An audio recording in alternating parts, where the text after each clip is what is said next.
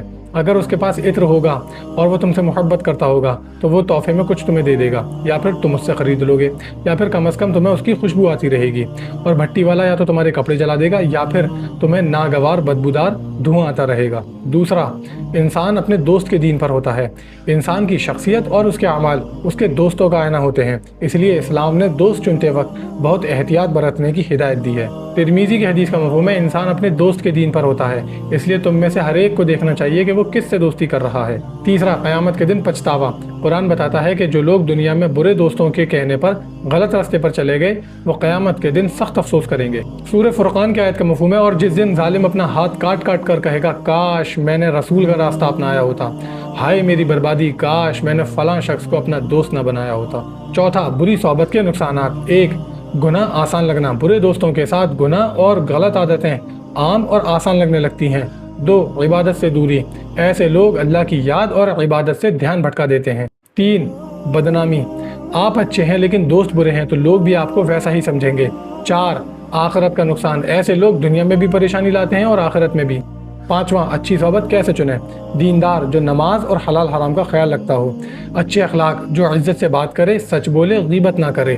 غلطی پر ٹوکنے والا جو آپ کو غلط کام کرتا دیکھے تو نرم مزاج کے ساتھ آپ کو روکے۔ خلاصہ یہ ہے، بری صحبت سے بچنا انسان کے ایمان، کردار اور سکون کی حفاظت کے لیے بے حد ضروری ہے۔ اچھی صحبت انسان کے اندر نیکی کرنے کا شوق پیدا کرتی ہے اور دنیا اور آخرت دونوں میں کامیابی کا ذریعہ بنتی ہے۔ کیا آپ بتا سکتے ہیں کہ آپ صلی اللہ علیہ وسلم کو اللہ تعالیٰ نے دنیا میں کیوں بھیجا تھا؟ آپ میں سے زیادہ تر لوگ کہیں گے لوگوں کو صحیح راستہ دکھانے کے لیے، جو کہ سچ بات ہے، لیکن ایک وجہ اور بھی ہے اور یہ حدیث آپ میں سے زیادہ تر لوگوں نے کبھی نہیں سنی ہوگی۔ آج ہم بات کریں گے اچھے اخلاق کے بارے میں، اور ویڈیو کو سیو کر لیجئے تاکہ کھو نہ جائے۔ اسلام میں اچھے اخلاق صرف سوشل ایٹیکیٹ نہیں بلکہ یہ ایمان کی روح اور سب سے اعلیٰ عبادت ہے۔